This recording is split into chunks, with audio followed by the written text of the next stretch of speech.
First of all, you are white, you are Caucasian, you will never be nothing, you will never have no personality. Okay, maybe I do moan right after I talk. Maybe I do stop talking and moan afterwards because I'm sick of having to deal with you. You're white, you're Caucasian, you never will have any personality. Like, okay, come for a personality. At least I have personality. At least I will be something. Turns out she's not gonna be something because, like, even though this was like a minor racist rant, like this is like the most basic stuff you say towards a white person when you're like mad at them.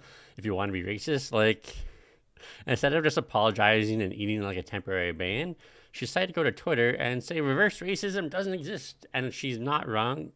It's just racism, but yeah, after that, she got permanently banned off of NoPixel, which is like her RP server. And if you don't know, once you get banned off your RP server, your career is pretty much over because your viewers won't follow you anywhere else.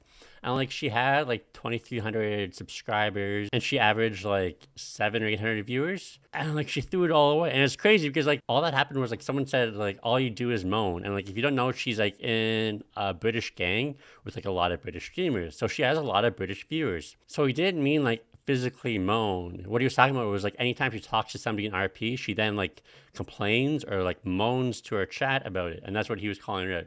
So she got one guide into throwing away her whole career. And I don't know what's sadder, either that or this viewer who decided to give this streamer a $70,000 Tesla. And then he got upset when she didn't use her name. Like, what does he expect? Like, you just buy this person you've never met in person a car, and they're going to start loving you. You're going to start going out with them. Like, the pros really need to be legal everywhere in the world. So like desperate guys can just pay a couple $100 and work out the frustrations instead of dropping 70 grand on a girl who doesn't even call you by your name. And this is like a common trend on the internet. People find like the 0 or 1-2 viewer, like young kids trying to make a like streaming career. And I'm just always so pessimistic about it. Like all that's going to happen is like they're going to get a huge boost in like followers and like maybe viewers for like a day or two, and then the internet gets bored, and then what happens is the viewers keep dropping and dropping and dropping, like slowly crushing their spirits.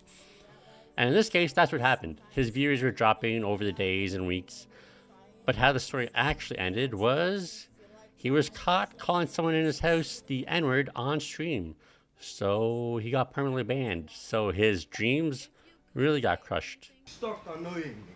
What? I try to relax. No, but what are you doing? I try and relax.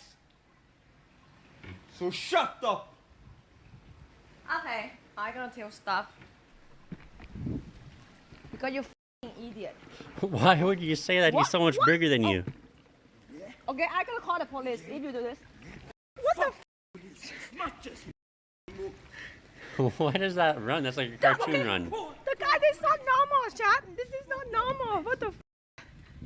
Okay, so I looked into this clip to figure out what was going on, and I thought it was just going to be like this guy's upset at her because she's an IRL streamer, and IRL streamers are pretty annoying most of the time. But that's not what happened.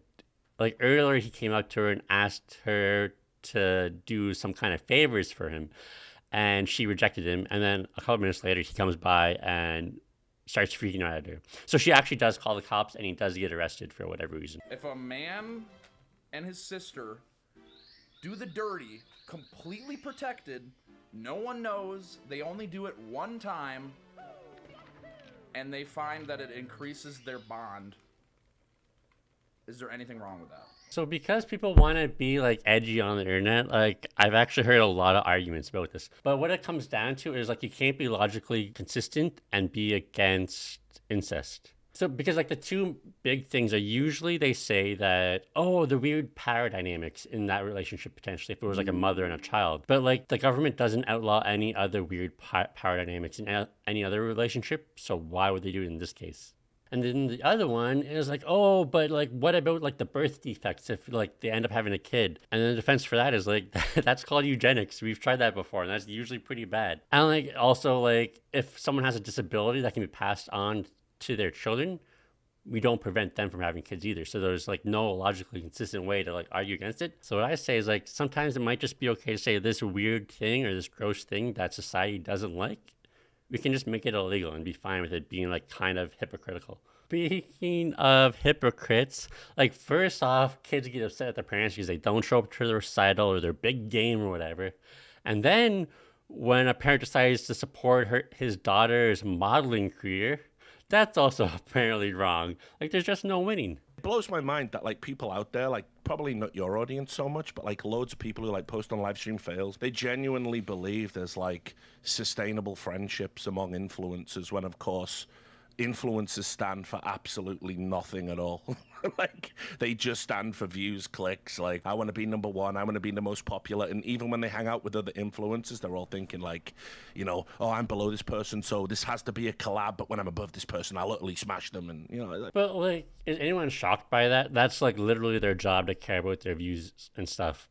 And like, it's ironic coming from this guy because if you don't know, he's like the head of Dextero or whatever you call it, like the TMZ of like the streaming world. All they do is go to like live stream fails and take the top posts and make like news articles about it, and then they try to hide behind like, oh, we're like journalists, we're like above the rest, like because like I do the same thing, but I don't try to claim like I'm some like arbiter or anything. Like I'm just some dude farming drama.